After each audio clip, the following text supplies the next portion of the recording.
Start. माननीय सभापति महोदय, माननीय मंत्री जी द्वारा श्रम और कल्याण विभाग की जो अनुदान मांगें प्रस्तुत की गई हैं, उस पर मैं अपने विचार व्यक्त करना चाहता हूँ।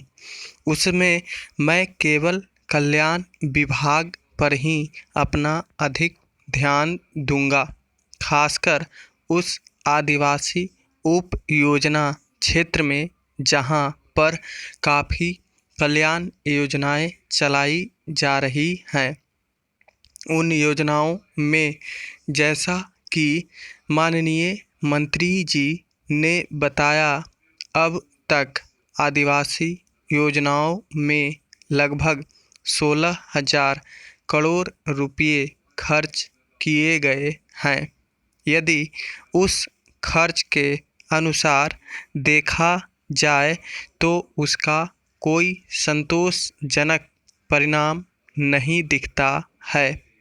यह सही है कि जो योजनाएं जिन समाज के लोगों के विकास के लिए बनाई गई हैं, उस योजना को पूरी तरह से समझने के लिए, पूरी तरह से जानने के लिए उनमें शिक्षा की कमी थी। शिक्षा की इस कमी को दूर करने के लिए कौन सी योजनाएं लाभदायक होंगी, इसकी तरफ आपने कोई ध्यान नहीं दिया, और जो योजनाएं बनी भी, उन योजनाओं के बीच में भी बिचौलियों ने ही रुकावट डाली और इन योजनाओं में जिस ढंग से लाभ मिलना चाहिए था, उस ढंग से उसमें लाभ नहीं मिल पाया।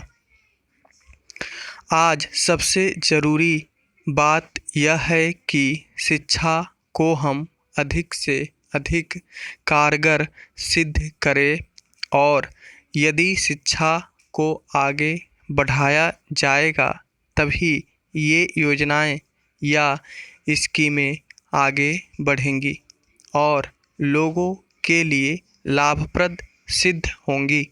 नहीं तो ये योजनाएं सिर्फ कागज़ में ही दर्ज होंगी और इसका लाभ जनता को नहीं मिल सकेगा।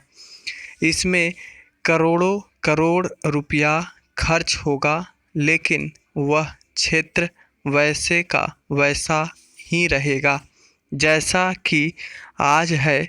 इसलिए यह ज़रूरी है कि शिक्षा के ऊपर भी विशेष रूप से ध्यान दिया जाए। आज शिक्षा की तरफ इस आंगनवाड़ी को शुरू कर दिया है।